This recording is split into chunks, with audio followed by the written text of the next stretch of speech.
आप देख रहे हैं आज की ताजा खबर। मैं हूं आपके साथ जसप्रीत कौर। सुशांत केस में रिया चक्रवर्ती की मुश्किल और बढ़ सकती है। रिया की ड्रग्स डीलर के साथ बातचीत की चैट सामने आई है। बताया गया कि एक चैट में रिया एमडी ड्रग्स की मांग भी कर रही हैं। खबर है कि ये चैट साल 2017, 2019 और 2020 के हैं, जिनमें कई लोगों से चैट पर बातचीत की गई थी, जिसका सबूत जांच एजेंसियों को मिल चुके हैं। हालांकि रिया के वकील ने दावा किया कि रिया ने कभी कोई ड्रग्स नहीं लिया और वो अपनी खून की जांच भी करवाने को तैयार है। वहीं सुशांत सिंह के पिता ने ड्रग्स डीलरों की गिरफ्तारी की मांग की है। रिया और ड्रग्स डीलर की बातचीत सामने आई है। दावा किया जा रहा है कि रिया के ड्रग्स कारोबार से जुड़े लोगों से भी रिश्ते थे। रिया और ड्रग्स डीलर के बीच पहली चैट 8 मार्च 2017 की बताई जा रही है। बताया गया कि रिया ने इसी दिन ड्रग्स डीलर को मैसेज किया था, जिसमें उसने लिखा, अगर हम हार्ड ड्रग्स की बात करें तो मैंने ज्यादा ड्रग्स का इस्तेमाल नहीं किया है। इसके बाद रिया ने ड्रग्स डीलर से पूछा, तुम्हारे पास एमडी है? वहीं तीसरी चैट रिया की किसी जया शाह के साथ बताई गई। ये चैट 25 नवंबर 2019 की है। इसमें रिया से जया कहती हैं, मैंने श्रुति से कोऑर्डिनेट करने के लिए कहा है, उम्मीद है मददगार होगा। जिसके बाद रिया चक्रवर्ती जया से कहती हैं, थैंक यू सो मच। इसके जवाब में जया कहती हैं, नो प्रॉब्लम ब्रो, उम्मीद है कि ये मददगार होगा। यही नहीं, इसी दिन रिया और जया में फिर बातचीत होती है। चैट में रिया चक्रवर्ती से जया कहती हैं, चाय, कॉफी या पानी में 4 बूंदे डालो और उसे पीने दो। असर देखने के लिए 30 से 40 मिनट रुको। इसके बाद की चैट मिरांडा और रिया के बीच की है। रिया और मिरांडा सुशी के ये चैट अप्रैल 2020 के हैं, जिसमें मिरांडा कहता है, हाय रिया, स्टफ लगभग खत्म हो चुका है, क्या हम ये शोविक के दोस्त से ले सकते हैं? लेकिन उसके पास सिर्फ हैश और बड है।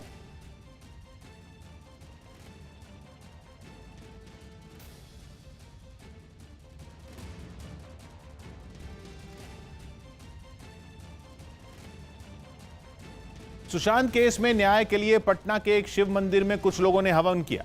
यह पूजा सुशांत सिंह राजपूत के घर के पास मौजूद मंदिर में की गई, जिसमें उस इलाके के कुछ लोग शामिल हुए। उन्होंने पूरे विधि विधान से हवन में आहुति डाली और सुशांत की आत्मा की शांति की कामना की। न्याय मिले इसको लेकर उनके मोहल्ले में एक मंदिर में हवन का आयोजन किया गया है। तो वही मंदिर है जहां पर सुशांत सिंह राजपूत जब पटना पहुंचते थे, अपने घर पर पहुंचते थे, तो इस मंदिर में आते थे। इन लोगों ने हवन के बाद तालियां बजाकर इस केस में न्याय मिलने की उम्मीद जताई। पूजा में शामिल लोगों ने इस मामले में सीबीआई की कार्रवाई पर भी भरोसा जताया। वो अपना बहुत ताकतवर संस्था है, वो न्याय करना चाहती है, न्याय करेगी भी, लेकिन हम लोग चाहते हैं कि उसको और ताकत मिले, भगवान उसको और ताकत दे। मंदिर में एक बैनर भी लगा दिखा, जिसके जरिए भी सुशांत को इंसाफ दिलाने की मांग की गई। सुशांत सिंह राजपूत की मौत के केस की जांच में अब एनसीबी भी जुट गई है। सूत्रों के मुताबिक ईडी की जांच में रिया पर ड्रग्स के कारोबार से जुड़े लोगों से संपर्क की बात सामने आई, जिसके बाद ईडी ने नारकोटिक्स कंट्रोल ब्यूरो को इस मामले में जांच करने को कह दिया। ईडी की जांच में सामने आया कि रिया चक्रवर्ती के कुछ नशा कारोबारियों से रिश्ते रहे हैं। रिया की फोन कॉल डिटेल्स और व्हाट्सएप चैट से इस बात के सबूत मिले, जो ईडी ने एनसीबी के सुपुर्द कर दी। एनसीबी के डायरेक्टर राकेश अस्थाना ने न्यूज 18 से फोन पर हुई बातचीत में इस खबर पर मोहर भी लगाई। इसलिए एनसीबी की जांच में यह पता किया जाएगा कि ड्रग्स का इस्तेमाल कौन कौन करता था, ड्रग्स कहां से लिए जाते और ड्रग्स खरीदने वाले लोग कौन थे।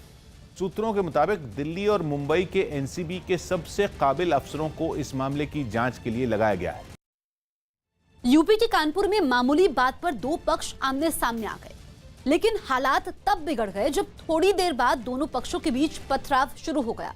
इस घटना का एक वीडियो भी सामने आया, जिसमें दोनों पक्षों के लोग एक दूसरे पर ताबड़तोड़ पत्थर फेंकते दिखे। बवाल की जो तस्वीरें सामने आई, उनमें एक तस्वीर में कई लोग एक मकान पर पत्थरों की बरसात करते नजर आए। यही नहीं, पथराव की इस घटना में छोटे बच्चे भी शामिल थे, जो दूसरे पक्ष के लोगों को निशाना बनाकर पत्थर चलाते दिखे। इस बीच वहां मौजूद कुछ लोग पथराव कर रहे लोगों को रोकने की कोशिश करते रहे, लेकिन इसके बाद भी काफी देर तक वहां पत्थरबाजी होती रही। सड़क पर हर तरफ पत्थर पड़े दिखाई दिए। देखने से ऐसा लगा जैसे वहां पत्थरों की बारिश हुई हो। इलाके में बवाल की खबर मिलते ही फौरन कई थानों की पुलिस वहां पहुंच गई। पुलिस को देखते ही ज्यादातर लोग वहां से गायब हो गए और जो नहीं गए उन्हें पुलिस के जवानों ने भगा दिया। यही नहीं, हालात संभालने के लिए पुलिस के जवान हाथों में लाठी लेकर सड़क पर मार्च करते भी दिखे। दिल्ली के आर के पुरम में एक लड़के की पिटाई का वीडियो वायरल होने के बाद आरोपी पुलिस कांस्टेबल को सस्पेंड कर दिया गया। बताया गया कि इलाके में नशा तस्करों के खिलाफ चल रहे अभियान के दौरान यह मारपीट की गई, जिसका वीडियो सामने आ गया, जिसमें आरोपी पुलिस वाला एक लड़के को सड़क किनारे बेरहमी से पीटता दिखाई दिया। इस पुलिस वाले ने उसे सड़क पर लिटाकर डंडे से खूब पीटा। ऐसे में दर्द से करा रहे लड़के ने जोर जोर से रोना शुरू कर दिया। उस लड़के ने पुलिस वाले के सामने हाथ जोड़कर उसे छोड़ देने की गुहार भी लगाई। इस बीच वहां से गाड़ियां भी गुजरती दिखाई दी। तभी किसी ने इसका वीडियो रिकॉर्ड कर लिया, जिसके वायरल होने के बाद आरोपी को सस्पेंड कर दिया गया। बेलारूस में राष्ट्रपति के खिलाफ हो रहे विरोध प्रदर्शन में शिक्षक भी शामिल हो गए। राष्ट्रपति चुनाव में धांधली के आरोप लगने के बाद राष्ट्रपति अलेक्जेंडर लुकाशेंको के खिलाफ पिछले कई दिन से प्रदर्शन हो रहे हैं, लेकिन उनकी मुश्किलें तब और बढ़ गई जब उनके खिलाफ हो रहे विरोध प्रदर्शन में शिक्षक भी कूद पड़े। राजधानी मिन्स्क में तो सैकड़ों की संख्या में टीचरों ने सड़क पर उतरकर राष्ट्रपति अलेक्जेंडर लुकाशेंको के खिलाफ ताली बजाकर प्रदर्शन किया और उनसे फौरन इस्तीफा देने की मांग की।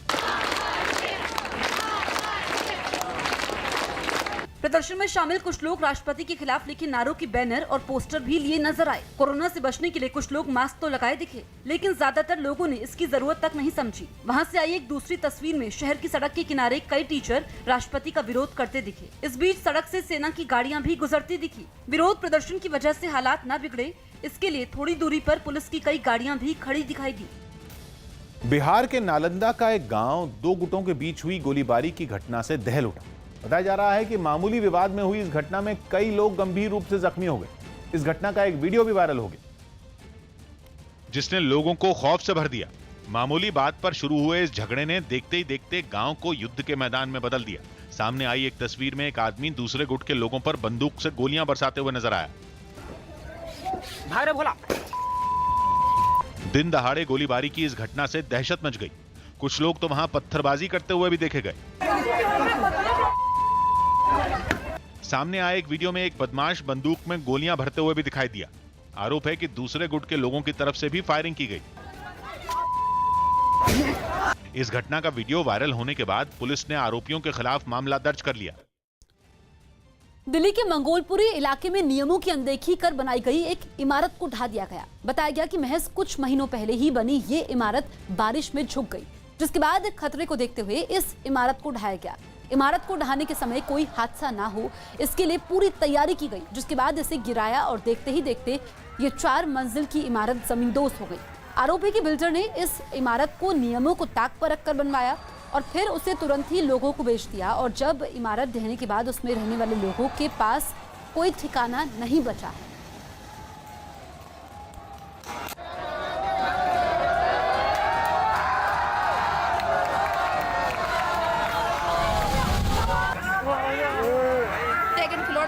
लिया है मैंने, रोड पे बैठी हुई हूँ मैं अभी कितने एक हफ्ते से, मेरे को कोई मदद नहीं मिल रही। नहीं।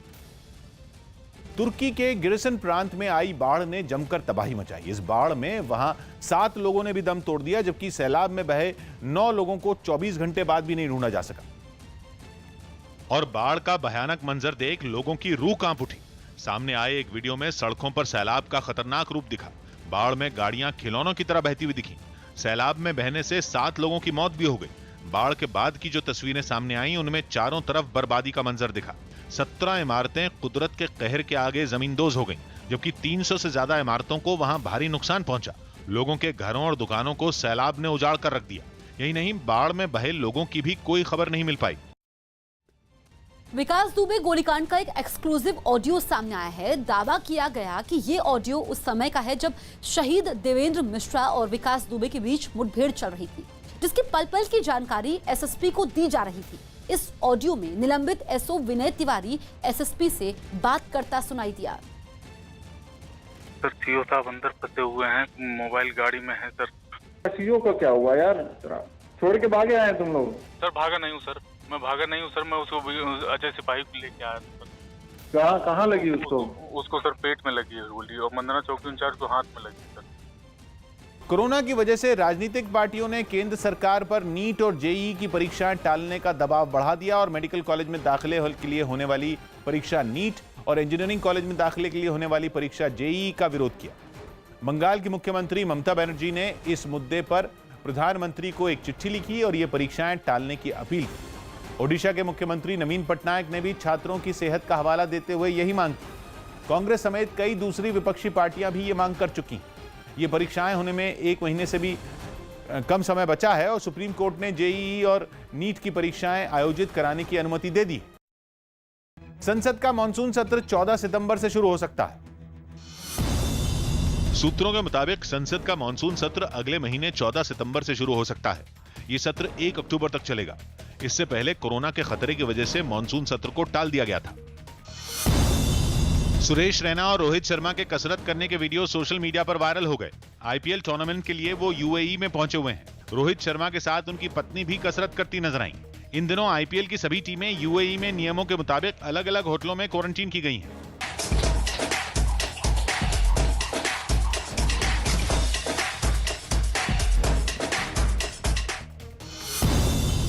आम आदमी पार्टी के राज्यसभा सांसद संजय सिंह ने राज्यसभा के सभापति वेंकैया नायडू को एक खत लिखा। अपने इस खत में उन्होंने यूपी में उनके खिलाफ दर्ज एफआईआर का जिक्र किया और केस दर्ज करने वाले पुलिस अधिकारियों पर कार्रवाई की मांग की। संजय सिंह ने इन एफआईआर को संसद से मिले अपने विशेष अधिकारों का हनन करार दिया। मध्य प्रदेश के बैतूल में लोग जान से खिलवाड़ कर रहे हैं। लोग ताप्ती नदी पर बने झरने पर जानलेवा लापरवाही दिखा रहे हैं। वो तेज गिरते पानी के बीच से एक चट्टान से दूसरी चट्टान पर जा रहे हैं। ऐसे में जरा सी लापरवाही इन लोगों की जान ले सकती है, क्योंकि झरने का गिरता पानी काफी तेजी से बह रहा है। पीएम मोदी ने गुजरात के मोढेरा के सूर्य मंदिर का वीडियो ट्वीट किया है, जिसमें बारिश के मौसम में सूर्य मंदिर का नजारा बेहद अद्भुत है। बारिश में मंदिरों की सीढ़ियों से पानी किसी झरने की तरह बह रहा है। पीएम मोदी ने भी ट्वीट में लिखा कि बारिश में सूर्य मंदिर शानदार दिखाई दे रहा है। गुजरात की मेहसाणा का सूर्य मंदिर वास्तुशिल्प का बेमिसाल नमूना है।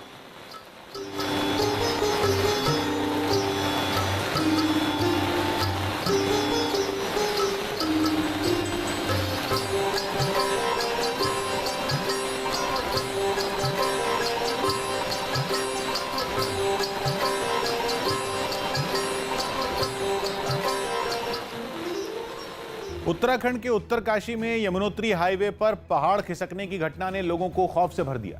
इस हादसे का दिल दहला देने वाला एक वीडियो भी सामने आया, जिसमें पहाड़ का एक बड़ा हिस्सा खिसककर यमुनोत्री हाईवे पर गिरता दिखाई दिया।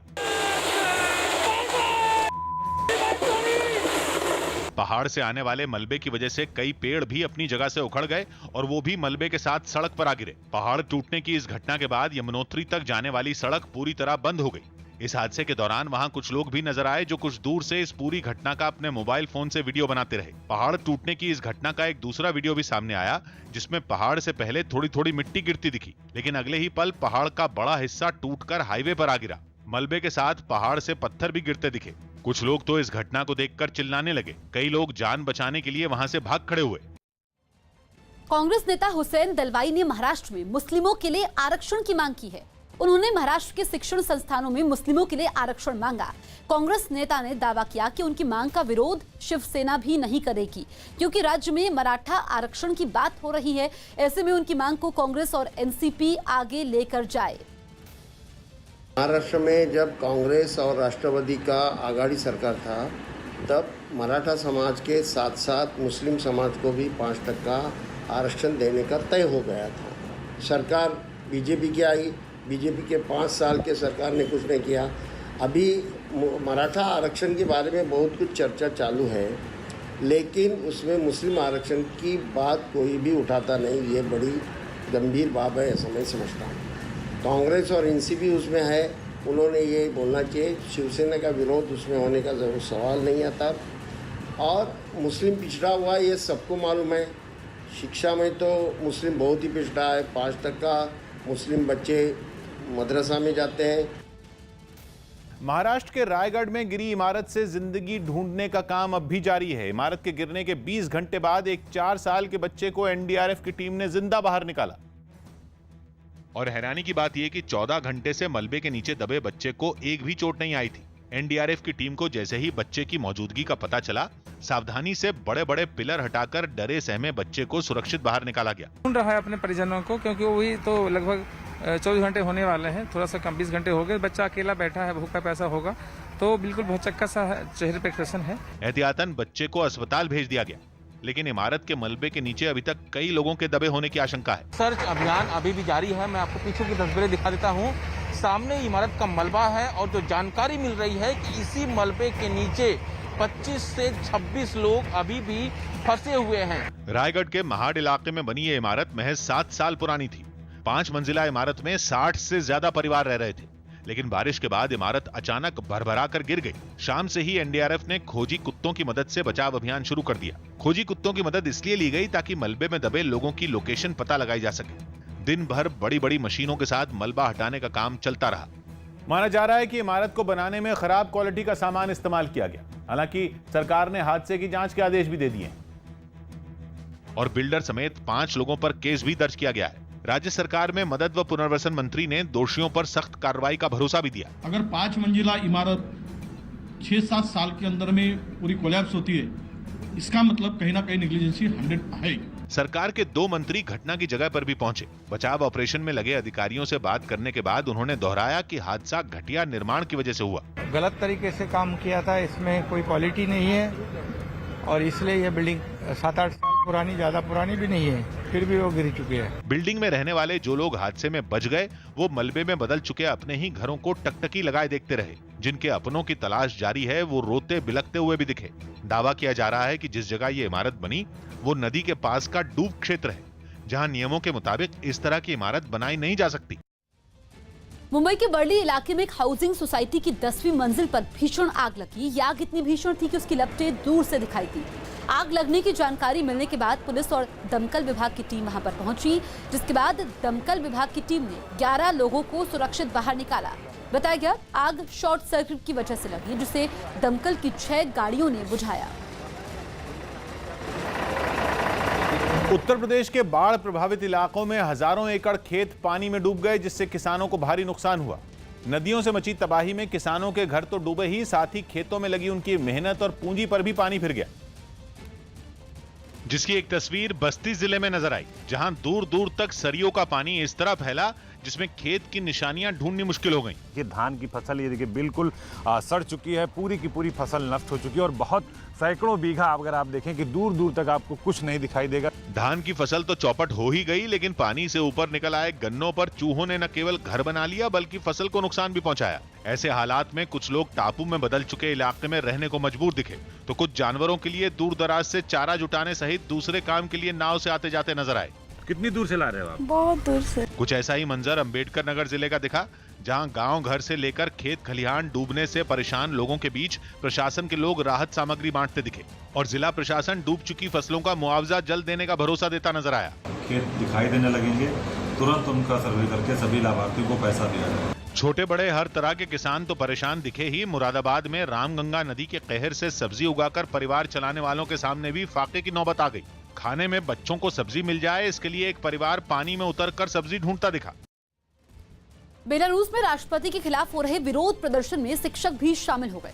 राष्ट्रपति चुनाव में धांधली के आरोप लगने के बाद राष्ट्रपति अलेक्जेंडर लुकाशेंको के खिलाफ पिछले कई दिन से प्रदर्शन हो रहे हैं, लेकिन उनकी मुश्किलें तब और बढ़ गई जब उनके खिलाफ हो रहे विरोध प्रदर्शन में शिक्षक भी कूद पड़े। राजधानी मिन्स्क में तो सैकड़ों की संख्या में टीचरों ने सड़क पर उतरकर राष्ट्रपति अलेक्जेंडर लुकाशेंको के खिलाफ ताली बजाकर प्रदर्शन किया और उनसे फौरन इस्तीफा देने की मांग की। प्रदर्शन में शामिल कुछ लोग राष्ट्रपति के खिलाफ लिखे नारों की बैनर और पोस्टर भी लिए नजर आए। कोरोना से बचने के लिए कुछ लोग मास्क तो लगाए दिखे, लेकिन ज्यादातर लोगों ने इसकी जरूरत तक नहीं समझी। वहां से आई एक दूसरी तस्वीर में शहर की सड़क के किनारे कई टीचर राष्ट्रपति का विरोध करते दिखे। इस बीच सड़क से सेना की गाड़ियां भी गुजरती दिखी। विरोध प्रदर्शन की वजह से हालात न बिगड़े, इसके लिए थोड़ी दूरी पर पुलिस की कई गाड़ियां भी खड़ी दिखाई दी। LAC पर चीन से तनाव के बीच भारत ने लद्दाख में खास तरह का एयर डिफेंस सिस्टम तैनात कर दिया। सूत्रों के मुताबिक रूस में बना यह एयर डिफेंस सिस्टम काफी घातक है और किसी जवान के कंधे पर रखकर इससे मिसाइल दागी जा सकती है। यानी अगर लद्दाख में चीन का कोई विमान या हेलीकॉप्टर भारत की हवाई सीमा में घुसा तो वहां तैनात जवान तुरंत उसे मिसाइल से उड़ा सकते हैं। बताया गया कि लद्दाख की ऊंची चोटियों पर इस तरह मिसाइल दागने वाली कुछ टुकड़ियां तैनात की गई हैं। नीरव मोदी की पत्नी के खिलाफ रेड कॉर्नर नोटिस जारी कर दिया गया। इंटरपोल ने बैंक धोखाधड़ी के आरोपी नीरव मोदी को झटका दिया। अब उनकी पत्नी के खिलाफ रेड कॉर्नर नोटिस जारी कर दिया गया। खुद नीरव मोदी ब्रिटेन की जेल में बंद हैं। उत्तर प्रदेश में होने वाले पंचायत चुनाव 6 महीने के लिए टल सकते हैं। राज्य में कोरोना संकट की वजह से इसमें दिक्कत आने की संभावना जताई गई है। ऐसे में सरकार और चुनाव आयोग के बीच इसे टालने पर सहमति बन गई। दिल्ली पुलिस ने नशीले पदार्थ की तस्करी के आरोप में एक आदमी को गिरफ्तार कर लिया। साथ ही पुलिस ने इस आरोपी के पास से 75 लाख रुपए कीमत की हेरोइन भी बरामद कर ली। पुलिस के मुताबिक गिरफ्तार आरोपी बरेली से हेरोइन लेकर दिल्ली एनसीआर के इलाकों में सप्लाई करता था। बेल्जियम में कुछ शर्तों के साथ दर्शकों को स्टेडियम में फुटबॉल मैच देखने की इजाजत दे दी गई। अगले महीने 11 सितंबर से दर्शक स्टेडियम में बैठकर मैच देख सकेंगे। कोरोना संकट में स्टेडियम में दर्शकों के जाने पर रोक लगाई गई थी। सैफ अली खान अपनी जिंदगी पर एक किताब लिखेंगे। ये किताब अगले साल छपेगी। माना जा रहा है कि इसमें वो अपनी जिंदगी से जुड़ी कई निजी बातें सामने ला सकते हैं।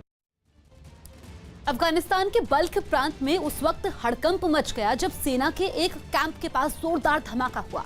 इस आतंकी घटना में 3 लोगों की जान चली गई, जबकि 41 लोग बुरी तरह घायल हो गए, जिन्हें इलाज के लिए फौरन अस्पताल में भर्ती करवाया गया। सेना के कैंप के पास हुआ धमाका इतना जोरदार था कि आसपास के दर्जनों मकानों को नुकसान पहुंचा। धमाके की वजह से कई मकान तो मलबे में तब्दील हो गए, जबकि कुछ मकान खंडर में बदल गए। घटना के बाद वहां से आई एक तस्वीर में खुदाई करने वाली मशीन से मकान का मलबा हटाने का काम होता दिखाई दिया। इसी तरह की एक दूसरी तस्वीर में धमाके की वजह से जमींदोज हुए मकान से कुछ लोग निकलते दिखे। एक मकान ऐसा भी दिखा जिसके ऊपर की छत ही धमाके की वजह से उड़ गई।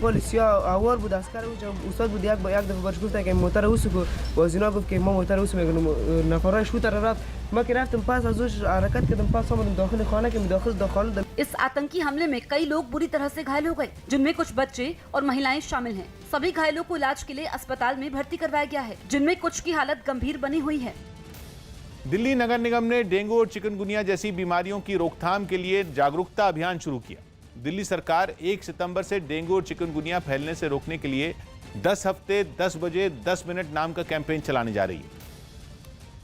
लेकिन उससे पहले ही मच्छरों से फैलने वाली बीमारियों पर लगाम लगाने के लिए दिल्ली के तीनों निगमों ने अभियान शुरू कर दिया। उत्तरी दिल्ली नगर निगम के कर्मचारियों ने तो इस अभियान के तहत मुख्यमंत्री के घर के बाहर भी फॉगिंग की। दिल्ली के तीनों निगमों पर बीजेपी का कब्जा है, लिहाजा इस अभियान में मेयर के अलावा दिल्ली बीजेपी के कई नेता भी शामिल हुए। ये सभी लोग घर घर गए और लोगों को जागरूक किया। इस दौरान जैसे ही ये काफिला सीएम हाउस के पास पहुंचा, निगम के कर्मचारियों ने वहां लगे पौधों और जमीन पर दवाइयों का छिड़काव किया। हालांकि कड़ी सुरक्षा की वजह से वो अंदर नहीं जा पाए। दिल्ली के मुख्यमंत्री अरविंद केजरीवाल का आवास है और पूरा इलाका जो है पूरी तरह से धुआं किया गया है। तो एनसीडी ये दिखा रही है कि किस तरह से वो साफ सफाई स्वच्छता के काम में लगी हुई है। वहीं दक्षिणी दिल्ली नगर निगम ने लोगों को जागरूक करने के लिए ऑटो का सहारा लिया। वहां इस मुहिम से जुड़े हर ऑटो में खास सिस्टम लगाया गया, जिससे दवा का छिड़काव करने में आसानी होगी। दिल्ली बीजेपी के अध्यक्ष आदेश गुप्ता ने हरी झंडी दिखाकर सभी ऑटो रवाना किए, जिनमें नगर निगम के कर्मचारी भी बैठे नजर आए। दिल्ली के तीनों नगर निगम ने आज से शुरुआत की है महा अभियान की, और ये तस्वीर हम आपको दिखा रहे हैं साउथ एनसीडी की ऑटोस के साथ साथ यहाँ पर पावर स्प्रेयर्स हैं। स्वच्छता रैंकिंग में दिल्ली के खराब प्रदर्शन के बाद दिल्ली सरकार और दिल्ली नगर निगम भिड़ गए थे। मुख्यमंत्री अरविंद केजरीवाल ने तो दिल्ली नगर निगम को काम सुधारने की नसीहत भी दी थी। सुशांत सिंह राजपूत मौत मामले में सीबीआई की जांच ने और तेजी पकड़ ली है। सीबीआई ने सुशांत के सीए संदीप श्रीधर से 10 घंटे तक पूछताछ की। इसके अलावा सीबीआई ने सुशांत के दोस्त सिद्धार्थ पिठानी से भी लंबी पूछताछ की। यही नहीं, सीबीआई ने मुंबई में डीआरडीओ के गेस्ट हाउस में कुक नीरज, रजत मेवाती और नौकर केशव से भी कई घंटों तक पूछताछ की। चीन की खदानों में बिना ड्राइवर वाले ट्रकों का इस्तेमाल किया जा रहा है। चीन ने अपने खनन उद्योग को हाईटेक करने के लिए ऐसे ट्रकों के इस्तेमाल का ऐलान किया है, और इस कड़ी में उसने बिना ड्राइवर वाले ट्रकों से काम लेना भी शुरू कर दिया। चीन के शासन वाले इनर मंगोलिया के एक शहर बाओटो की खदानों में एक ऐसा ही ट्रक सर पर दौड़ता नजर आया। इस ट्रक ने सबसे पहले पहाड़ों की मिट्टी लादी और फिर वहां से अपनी मंजिल की तरफ निकल पड़ा। खदान के ऊंचे नीचे रास्तों के बीच ये ट्रक ऐसे दौड़ रहा था जैसे कि उसे कोई पेशेवर ड्राइवर चला रहा हो। रिमोट कंट्रोल और खुद ब खुद पार्क हो जाने वाली खूबियों वाले ये ट्रक 5G तकनीक से लैस हैं, जिसकी वजह से ये बिना ड्राइवर भी पूरी तरह से सुरक्षित तरीके से काम कर सकते हैं। 充分融合了感知系统、自动驾驶系统、5G। साथ ही इन ट्रकों की लागत भी आम ट्रकों के मुकाबले काफी कम बताई गई। दिल्ली के मंगोलपुरी इलाके में नियमों की अनदेखी कर बनाई गई एक इमारत को ढहाया गया। बताया गया कि महज कुछ महीनों पहले ही बनी ये इमारत बारिश में झुक गई, जिसके बाद खतरे को देखते हुए इस इमारत को ढहा दिया गया। इमारत को ढहाने के समय कोई हादसा ना हो, इसके लिए पूरी तैयारी की गई, जिसके बाद इसे गिराया और देखते ही देखते 4 मंजिला ये इमारत जमींदोज हो गई। आरोप है कि बिल्डर ने इस इमारत को नियमों को ताक पर रखकर बनवाया, फिर उसे तुरंत ही लोगों को बेच दिया और अब इमारत ढहने के बाद उसमें रहने वाले लोगों के पास कोई ठिकाना नहीं बचा है।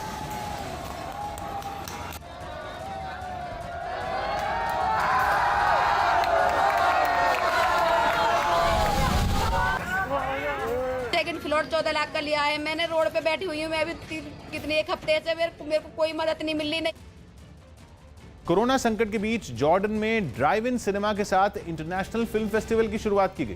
कोरोना वायरस की वजह से वहां के सभी सिनेमाघर बंद हैं। हालांकि वहां कोरोना से बचाव का भी ध्यान रखा गया। हर गाड़ी एक दूसरे से कई फीट की दूरी पर खड़ी नजर आई, जबकि दूसरे नियमों का भी पालन करवाया गया। ऐसे में फिल्म फेस्टिवल को रद्द करने के बजाय वहां खुले में फिल्में देखने का तरीका चुना गया। राजधानी अमान में एक सड़क के किनारे बड़ी सी स्क्रीन लगाई गई, जबकि उसके आसपास गाड़ियों को खड़ा करने का इंतजाम किया गया। इसके लिए सड़क के ट्रैफिक को रोककर गाड़ियों को कतारों में खड़ा कर दिया गया। वहां मौजूद लोगों ने अपनी गाड़ियों के अंदर बैठकर ही फिल्में देखी।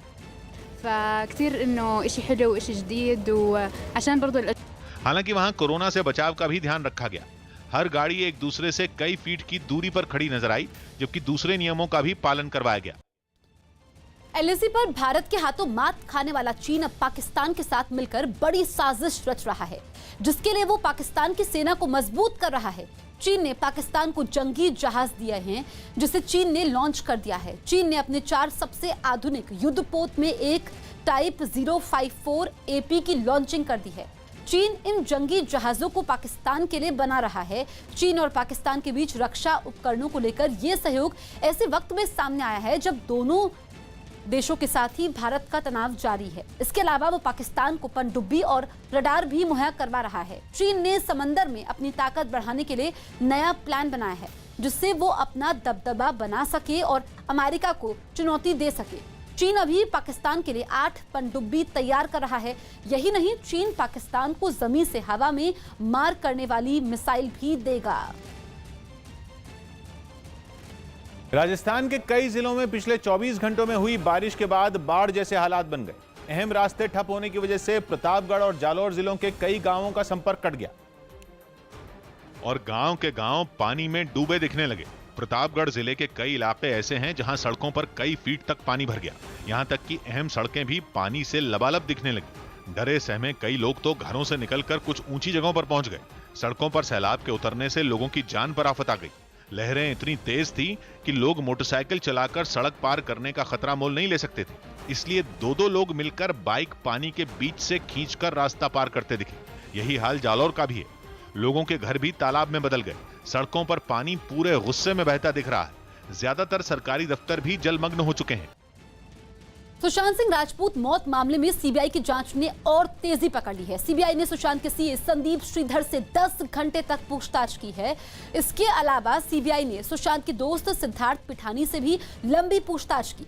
यही नहीं, सीबीआई ने मुंबई में डीआरडीओ की गेस्ट हाउस में कुक नीरज, रजत मेवाती और नौकर केशव से भी कई घंटों तक पूछताछ की। अदालत की अवमानना के मामले में सुप्रीम कोर्ट ने प्रशांत भूषण की सजा पर फैसला सुरक्षित रख लिया। इस मामले पर अदालत में सुनवाई पूरी हो गई, जिसके बाद कोर्ट ने प्रशांत भूषण की सजा पर फैसला सुरक्षित रखा और उन्हें माफी मांगने का फिर से एक मौका दिया।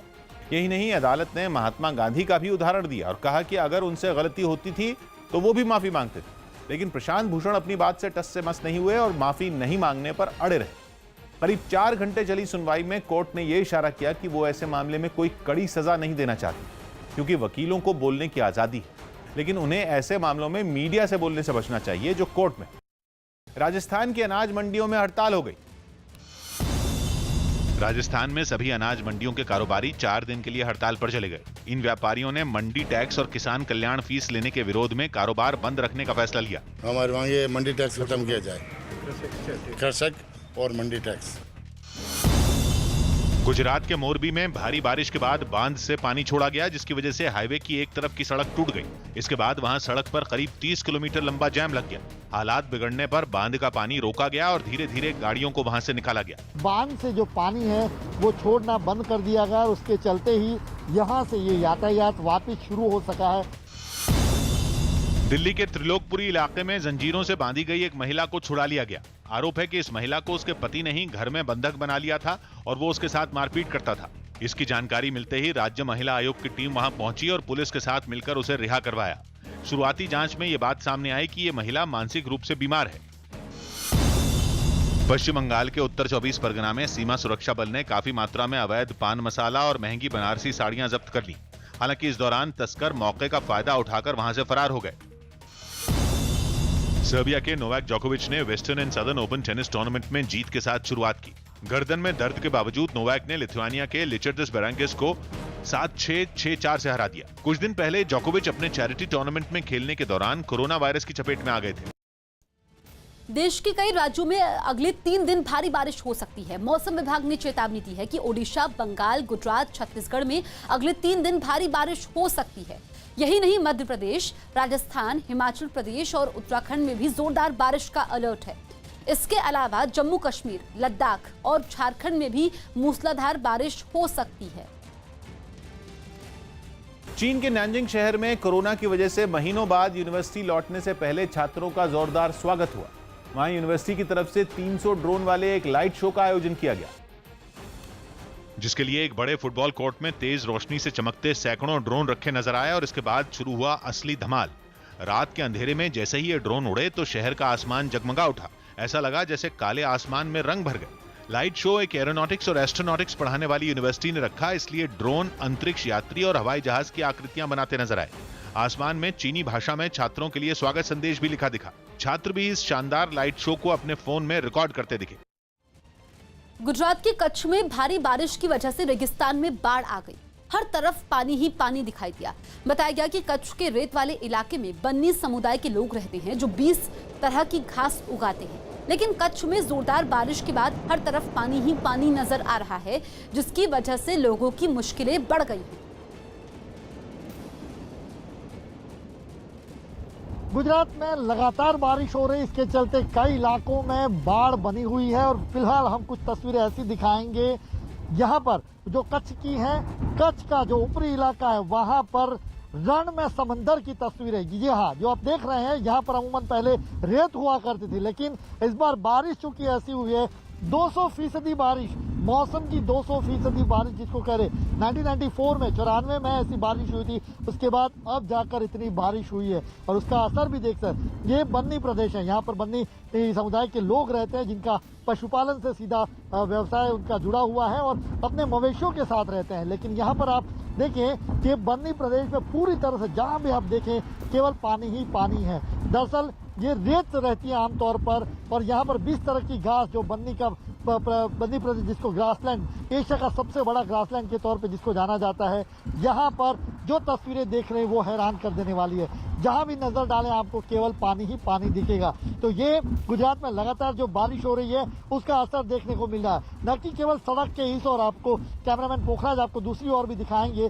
दोनों ओर जहाँ भी आपकी नजर जाएगी वहाँ पर केवल पानी ही पानी दिखेगा।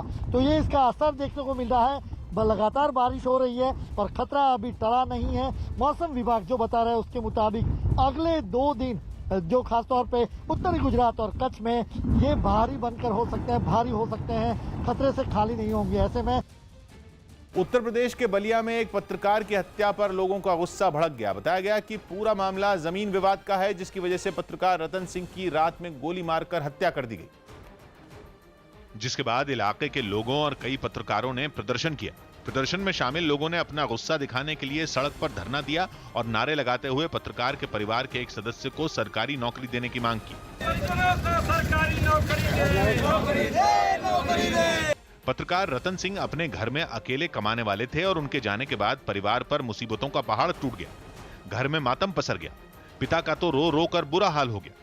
उन्होंने इस पूरे मामले में पुलिस की भूमिका पर सवाल उठाए और एक पुलिस वाले का नाम लेते हुए उस पर कार्रवाई की मांग की। हमको ससमौली पर FIR हमारा किया जाए, ससमौली को अरेस्ट किया जाए, हम मुख्यमंत्री से यही न तो हम लाश नहीं उठने देंगे। इस बीच योगी सरकार में मंत्री आनंद स्वरूप शुक्ला पत्रकार के परिवार वालों से मिलने पहुंचे। उन्होंने भरोसा दिया कि इस मामले में किसी भी दोषी को बख्शा नहीं जाएगा। जिसने भी इसमें लापरवाही की है उसके विरुद्ध भी जांच होगी और कार्रवाई जरूर होगी। इस हत्याकांड में पुलिस ने 10 लोगों के खिलाफ केस दर्ज किया है, जिनमें 6 लोग गिरफ्तार हो चुके हैं। मुंबई के वर्ली इलाके में एक हाउसिंग सोसाइटी की 10वीं मंजिल पर भीषण आग लग गई। यह आग इतनी भीषण थी कि उसकी लपटें दूर से दिखाई दी। आग लगने की जानकारी मिलने के बाद पुलिस और दमकल विभाग की टीम वहां पर पहुंची, जिसके बाद दमकल विभाग की टीम ने 11 लोगों को सुरक्षित बाहर निकाला। बताया गया आग शॉर्ट सर्किट की वजह से लगी, जिसे दमकल की 6 गाड़ियों ने बुझाया। पाकिस्तान के कराची में भारी बारिश के बाद आई बाढ़ में एक आदमी ने के हैरतअंगेज स्टंट करने का वीडियो वायरल हो गया। इस वीडियो में उसे एक 4 मंजिला इमारत से कूदते हुए देखा गया और ऐसा उसने इमरान सरकार की नाकामी को दिखाने के लिए किया, क्योंकि कराची के जिस इलाके में उसने 4 मंजिला इमारत से नीचे छलांग लगाई वहां कमर से ऊपर तक पानी भरा दिखा। संकरी गलियों और सड़कों ने स्विमिंग पूल की शक्ल ले ली, तो वो 4 मंजिला इमारत से ही नीचे पानी में कूद गया और आसानी से किनारे पर भी आ गया। इस घटना में उसे एक खरोच तक नहीं आई।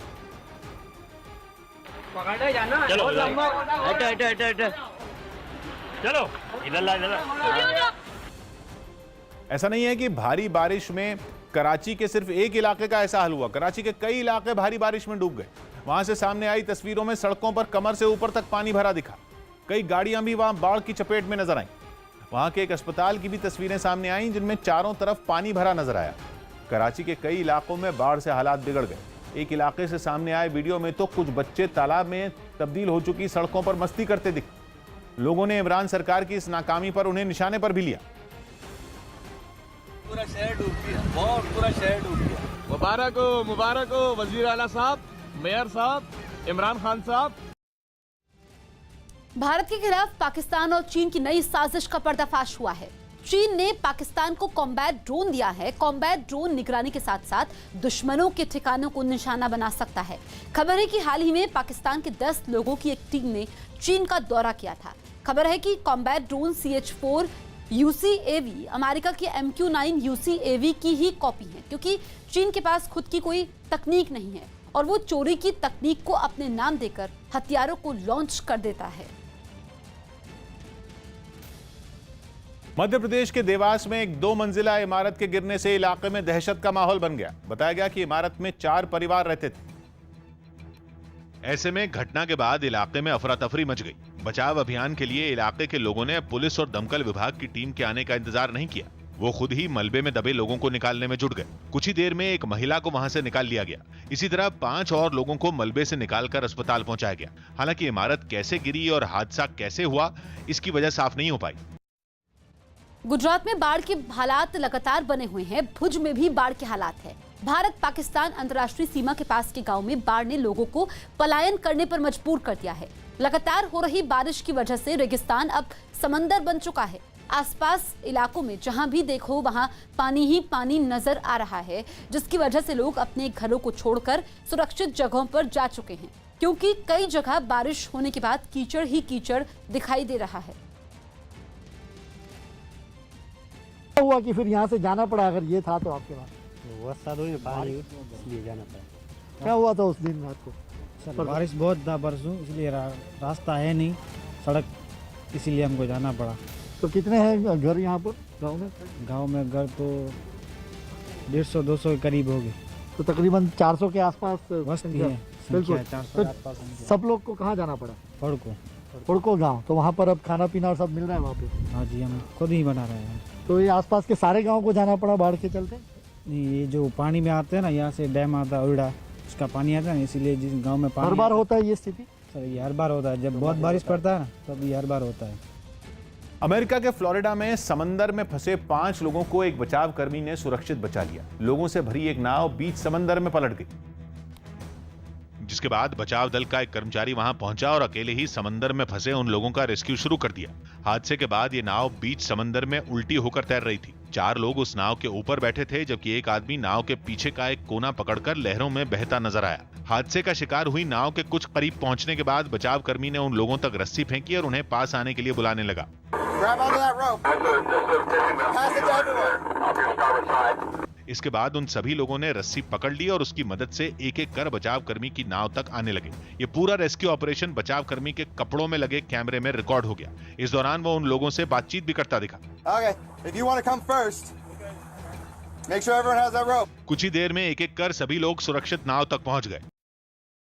दिल्ली सरकार की अपील पर दिल्ली मेट्रो शुरू करने पर केंद्र सरकार विचार कर रही है और इसे देखते हुए दिल्ली मेट्रो की सुरक्षा करने वाली एजेंसी CISF ने अपनी तैयारी शुरू कर दी। बताया गया कि CISF ने किसी भी मेट्रो स्टेशन पर भीड़ नहीं लगने देने के लिए खास योजना बनाई। साथ ही यह भी तय किया कि मुसाफिर सोशल डिस्टेंसिंग का पूरी तरह पालन करें। इसके अलावा मेट्रो परिसर में आने वाले हर शख्स के शरीर का तापमान लिया जाएगा और मेट्रो की सुरक्षा में तैनात सभी जवानों को मास्क पहनना होगा। यही नहीं, संवेदनशील जगहों पर तैनात जवान कोरोना से बचाने वाली PPE किट भी पहनेंगे और CISF की मेडिकल टीम दिन में कई बार जवानों की सेहत की जांच करेगी। महाराष्ट्र विधानसभा का सत्र अगले महीने शुरू होगा। महाराष्ट्र विधानसभा का सत्र 7 सितंबर से शुरू होगा, जो 2 दिन चलेगा। इस सत्र के दौरान कोरोना के खतरे से बचने के लिए विधायकों के बैठने का खास इंतजाम किया जाएगा। इतना ही नहीं, सत्र शुरू होने से एक दिन पहले सभी विधायकों को अपनी कोरोना जांच भी करवानी होगी। हिमाचल प्रदेश के किन्नौर में ITBP की एक गाड़ी सतलुज नदी में गिर गई। इस गाड़ी में 2 जवान बैठे हुए थे जो हादसे के बाद से लापता हैं। पूर्व कप्तान बाईचुंग भूटिया के नाम पर सिक्किम में एक फुटबॉल स्टेडियम का नाम रखा जाएगा। अब देश का ये पहला स्टेडियम है जिसका नाम किसी फुटबॉलर पर होगा। पद्मश्री से सम्मानित भूटिया देश के पहले फुटबॉलर हैं जो 100 अंतर्राष्ट्रीय मैच खेल चुके हैं। लखनऊ में 2 लोगों पर अपने भाई की हत्या करने का आरोप लगा। पुलिस के मुताबिक किसी बात पर इन 3 भाइयों में विवाद हो गया था, जिसके बाद 2 भाइयों ने मिलकर बड़े भाई की हत्या कर दी और वहां से फरार हो गए। लातविया की येलेना ओस्टापेंको ने कोरोना संकट के बीच US ओपन से अपना नाम वापस ले लिया। इस टूर्नामेंट की शुरुआत 31 अगस्त से होगी। हालांकि इसमें कोरोना के खतरे की वजह से राफेल नडाल जैसे बड़े खिलाड़ी भी हिस्सा नहीं लेंगे। Jelena Ostapenko French open champion भी रह चुकी हैं। मध्य प्रदेश के बैतूल में लोग जान से खिलवाड़ कर रहे हैं। लोग ताप्ती नदी पर बने झरने पर जानलेवा लापरवाही दिखा रहे हैं। वो तेज गिरते पानी के बीच से एक चट्टान से दूसरी चट्टान पर जा रहे हैं। ऐसे में जरा सी लापरवाही इन लोगों की जान ले सकती है, क्योंकि झरने का गिरता पानी काफी तेजी से बह रहा है।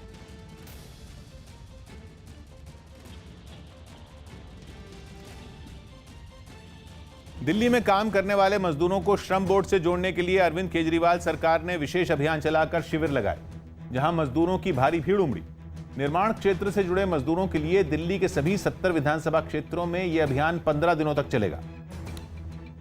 और इस अभियान की एक झलक त्रिलोकपुरी इलाके में भी दिखी, जहां स्कूल में लगाए गए कैंप के बाहर बड़ी संख्या में मजदूर नजर आए, जिनमें कई लंबे इंतजार से थककर लाइन में ही बैठ गए। 10 बजे आई थी मैं, कल आई थी, कल हुआ नहीं था। हालांकि लाइन में खड़े मजदूर कई बार सोशल डिस्टेंसिंग की अनदेखी करते नजर आए, जिन्हें वहां मौजूद इलाके के विधायक हिदायत देते दिखे।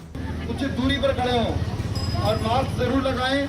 वैसे स्कूल के अहाते में मजदूरों के हाथ सैनिटाइज कराने से लेकर सोशल डिस्टेंसिंग का पालन होता दिखा और लंबे इंतजार के बावजूद इस योजना के फायदे को जानकर मजदूर खुश नजर आए। हमारे बच्चों को भी फायदा होगा, इससे कुछ हमें भी फायदा होगा। 18 तरीके के फायदे हैं जो इन मजदूरों को मिलेंगे, वो तब जब ये अपना रजिस्ट्रेशन करा लेंगे। आम आदमी पार्टी के विधायक वहां मौजूद लोगों को खुद इस योजना के फायदे बताते दिखे और रजिस्ट्रेशन के लिए जरूरी दस्तावेज की जानकारी देते दिखाई दिए।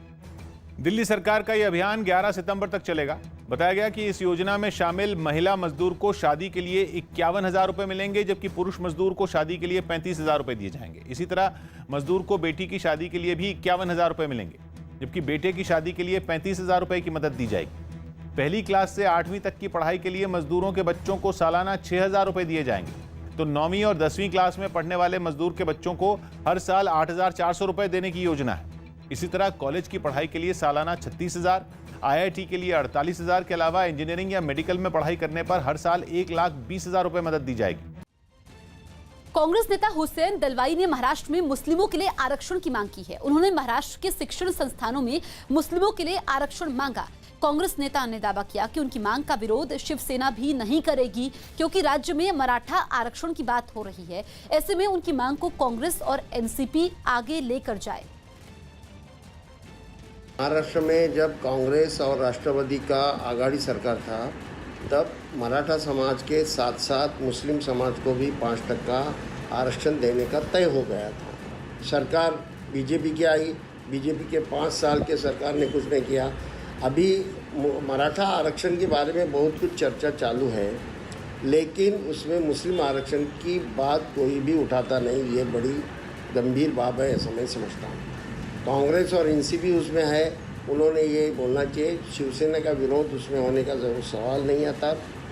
और मुस्लिम पिछड़ा हुआ ये सबको मालूम है। शिक्षा में तो मुस्लिम बहुत ही पिछड़ा है। 5% मुस्लिम बच्चे मदरसा में जाते हैं। बिहार के अररिया में एक पुल उस वक्त टूटकर नदी में गिर गया जब उसके ऊपर से कई लोग गुजर रहे थे। पुल के टूटते ही उस पर चल रहे लोग भी नीचे नदी में जा गिरे, जिनमें ज्यादातर को इलाके के लोगों ने तुरंत बाहर निकाल दिया। लेकिन पानी के बीच फंसे कुछ लोगों को निकालने के लिए उन्हें काफी मशक्कत करनी पड़ी।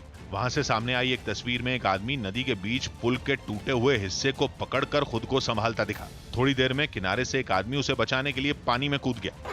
रस्सी फेंक के हाँ जाइए, हो गया ठीक है। जो आदमी पानी में कूदा वो वहां बाकी लोगों की तलाश में जुट गया, जबकि वहां फंसे आदमी को निकालने के लिए किनारे खड़े लोगों ने एक रस्सी उसके पास फेंकी। इस आदमी को भी रस्सी की मदद से सुरक्षित बचा लिया गया। बताया गया कि टूटकर गिरने वाला पुल काफी पुराना था और उसी हालत में लोग उसे पार करते थे। यूपी के कानपुर में मामूली बात पर दो पक्ष आमने सामने आ गए, लेकिन हालात तब बिगड़ गए जब थोड़ी देर बाद दोनों पक्षों के बीच पथराव शुरू हो गया। इस घटना का एक वीडियो भी सामने आया, जिसमें दोनों पक्षों के लोग एक दूसरे पर ताबड़तोड़ पत्थर फेंकते दिखे। बवाल की जो तस्वीरें सामने आई, उनमें एक तस्वीर में कई लोग एक मकान पर पत्थरों की बरसात करते नजर आए। यही नहीं, पथराव की इस घटना में छोटे बच्चे भी शामिल थे, जो दूसरे पक्ष के लोगों को निशाना बनाकर पत्थर चलाते दिखे। इस बीच वहां मौजूद कुछ लोग पथराव कर रहे लोगों को रोकने की कोशिश करते रहे, लेकिन इसके बाद भी काफी देर तक वहां पत्थरबाजी होती रही। सड़क पर हर तरफ पत्थर पड़े दिखाई दिए। देखने से ऐसा लगा जैसे वहां पत्थरों की बारिश हुई हो। इलाके में बवाल की खबर मिलते ही फौरन कई थानों की पुलिस वहां पहुंच गई। पुलिस को देखते ही ज्यादातर लोग वहां से गायब हो गए और जो नहीं गए उन्हें पुलिस के जवानों ने भगा दिया। यही नहीं, हालात संभालने के लिए पुलिस के जवान हाथों में लाठी लेकर सड़क पर मार्च करते भी दिखे। दिल्ली के आर के पुरम में एक लड़के की पिटाई का वीडियो वायरल होने के बाद आरोपी पुलिस कांस्टेबल को सस्पेंड कर दिया गया। बताया गया कि इलाके में नशा तस्करों के खिलाफ चल रहे अभियान के दौरान यह मारपीट की गई, जिसका वीडियो सामने आ गया, जिसमें आरोपी पुलिस वाला एक लड़के को सड़क किनारे बेरहमी से पीटता दिखाई दिया। इस पुलिस वाले ने उसे सड़क पर लिटाकर डंडे से खूब पीटा।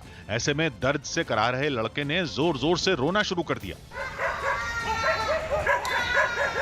उस लड़के ने पुलिस वाले के सामने हाथ जोड़कर उसे छोड़ देने की गुहार भी लगाई। इस बीच वहां से गाड़ियां भी गुजरती दिखाई दी। तभी किसी ने इसका वीडियो रिकॉर्ड कर लिया, जिसके वायरल होने के बाद आरोपी को सस्पेंड कर दिया गया।